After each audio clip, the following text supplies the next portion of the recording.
जय श्री राम मित्रों, बहुत बहुत स्वागत है आप सभी का एक बार फिर से हमारे चैनल में। आज के इस वीडियो में हम सीखेंगे कपालभाति क्रिया करने की विधि। कपालभाति को प्राणायाम भी कहा जाता है, कपालभाति प्राणायाम, पर योग शास्त्र में कपालभाति को क्रिया में रखा गया है। शास्त्र के अनुसार कपालभाति 3 प्रकार की बताई गई है: बातक्रम, व्युत्क्रम और शीतक्रम। बातक्रम कपालभाति, जिसे हम आमतौर पर सभी जानते हैं, इसे हम करते हैं वायु के द्वारा की गई कपालभाति। दूसरी और तीसरी जो कपालभाति का प्रकार है, व्युत्क्रम और शीतक्रम, यह कपालभाति जल के माध्यम से की जाती है। तो आज की वीडियो में हम बातक्रम कपालभाति के विषय में बात करेंगे। तो बातक्रम कपालभाति का जो अभ्यास है, इसको ठीक प्रकार से करना बहुत आवश्यक है।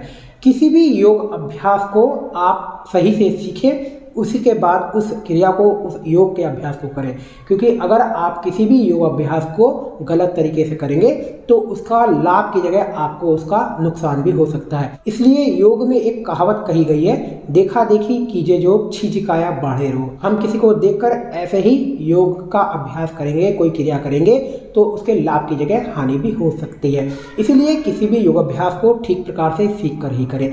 इसी प्रकार से कपालभाति का अभ्यास है, कपालभाति क्रिया है, इस क्रिया को आप ठीक प्रकार से सीख कर ही करें। आज की इस वीडियो में मैं आपको कपालभाति करने की बिल्कुल सही विधि कैसे करते हैं बताऊंगा, और इस वीडियो को देखने के बाद आप कपालभाति के अभ्यास को करने में कोई भी गलती नहीं करेंगे। इसलिए आप इस वीडियो को पूरा देखें। तो चलिए सीखते हैं कि कपालभाति के अभ्यास को कैसे करते हैं। प्राणायाम का कोई भी अभ्यास या कोई ऐसा अभ्यास जिसमें हम श्वास का आदान प्रदान करते हैं, इसमें हम श्वास लेते छोड़ते हैं, तो इस किसी भी योग के प्राणायाम अभ्यास को आप सुबह के समय ही करें, क्योंकि सुबह के समय में जो हमारा वायुमंडल होता है, जो हमारा वातावरण होता है, बहुत ज़्यादा शुद्ध होता है, वायु शुद्ध होती है, वायुमंडल बहुत ज़्यादा अनुकूल होता है प्राणायाम के लिए, प्राणवायु प्रचुर मात्रा में होती है। इसलिए प्राणायाम के अभ्यास को सुबह के समय करें। शौच आदि से निवृत्त होकर फ्रेश हो लें पहले आप, उसके बाद आप शुद्ध हवा में प्राणायाम को, किसी भी योग के अभ्यास को जिसमें हम श्वास प्रश्वास करते हैं, खुली हवा में साफ वातावरण में करें, वहाँ की जो वायु है वो दूषित नहीं हो, और बंद कमरे में भी आपको कपालभाति के अभ्यास को या किसी भी प्राणायाम को नहीं करना है। तो कपालभाति का अभ्यास करने के लिए सबसे पहले आप बिल्कुल सीधे बैठ जाएं, किसी भी सुविधाजनक आसन में आप बैठ जाएं। सुख आसन, अर्ध पद्मासन या पद्मासन, जिस आसन को भी आप सरलता से लगा सकते हैं, उस आसन में आप बैठ जाएं। कमर आपकी बिल्कुल सीधी रहे, हाथ को ज्ञान मुद्रा में रख लें, अर्थात जो अंगूठा है और अंगूठे से पास वाली उंगली, इन्हें मिलाएं, 3 उंगली से सीधी रखें। इस प्रकार से दोनों हाथों को घुटनों पर रख लें, शरीर को बिल्कुल सीधा रखते हुए आंखें बंद कर लें, और कुछ समय पहले श्वासों के प्रति सजग हो जाएं, अर्थात आपकी श्वास धीमी, लंबी और गहरी हो। सहज भाव से चारों ओर से जो शीतल प्राणवायु होती है सुबह के समय, उस प्राणवायु को धीरे धीरे नासिका के माध्यम से भीतर ले जाएं, और शीतल प्राणवायु को भीतर जाते हुए देखें। अपने अंतर्मन से देखें कि किस प्रकार से हम नासिका से शीतल प्राणवायु को भीतर खींच रहे हैं। इसके बाद धीरे धीरे पूरी वायु को बाहर छोड़ दें, जो दूषित वायु है नासिका के माध्यम से कार्बन डाइऑक्साइड को बाहर छोड़ें। इस प्रकार से श्वसन क्रिया करें। 4 से 5 बार इस प्रकार से श्वसन क्रिया करने के बाद शरीर को बिल्कुल सीधा रखते हुए कपालभाति का अभ्यास करेंगे। कपालभाति के अभ्यास में हम 2 क्रिया करते हैं योग की, पूरक और रेचक। श्वास को भीतर लेने को पूरक कहा जाता है और श्वास को बाहर छोड़ने को रेचक कहा जाता है। जब हम प्राणवायु भीतर खींचते हैं उसे पूरक और बाहर छोड़ने को रेचक। कपालभाति के अभ्यास को करते समय हमें बस रेचक पर ध्यान देना होता है, अर्थात श्वास के बाहर छोड़ने पर हमें फोकस करना होता है, ध्यान देना होता है। श्वास हम जब पेट की मांसपेशियों को रेचक करते हैं तो अंदर की ओर धकेलते हैं, जब हम उदर की मांसपेशियों को भीतर की ओर धकेलते हैं तो श्वास बाहर जानी चाहिए। तो श्वास को बाहर छोड़ते हैं, उदर की मांसपेशियों को भीतर की ओर धकेलते हैं, यह क्रिया रेचक है।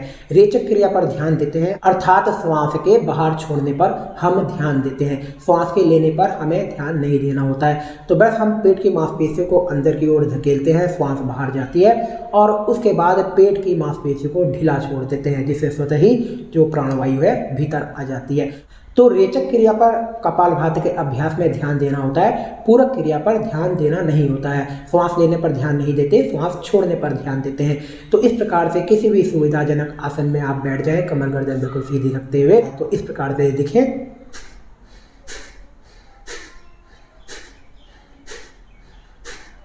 यह क्रिया 1 सेकंड में एक बार होनी चाहिए। 1 सेकंड में पूरक और रेचक दोनों क्रिया हो जानी चाहिए। श्वास को छोड़ते हुए जब आप उदर की मांसपेशियों को अंदर धकेलेंगे तो थोड़ा सा बल लगाएंगे उदर की मांसपेशियों को, जो भीतर की ओर धकेलेंगे तो श्वास बाहर की ओर चली जाएगी। और हम श्वास को बाहर छोड़कर उदर की मांसपेशियों को धकेल के ढीला छोड़ देंगे।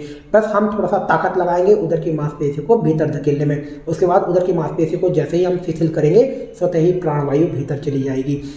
तो इस प्रकार से बस आपको उदर की मांसपेशियों को भीतर धकेलने पर, रेचक करने पर ध्यान देना है। उदर की मांसपेशियों को अंदर की ओर धकेलना है, ढीला छोड़ देना है, अंदर की ओर धकेलना है, ढीला छोड़ देना है, अंदर की ओर धकेलना है, ढीला छोड़ देना है, अंदर की ओर धकेलते हुए श्वास बाहर जाए और ढीला छोड़ने पर श्वास जो है वो भीतर आए। इस प्रकार से कपालभाति क्रिया का अभ्यास ठीक प्रकार से होता है। तो इस प्रकार से देखिए,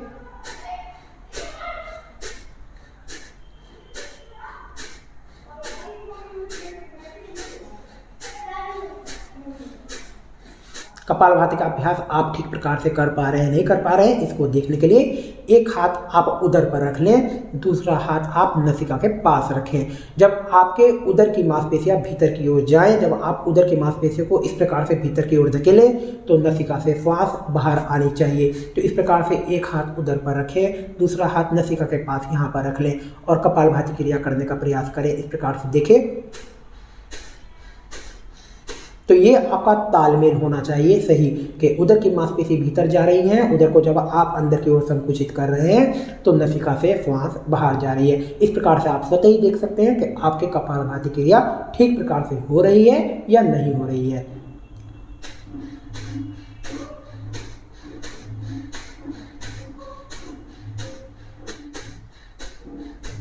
तो इस प्रकार से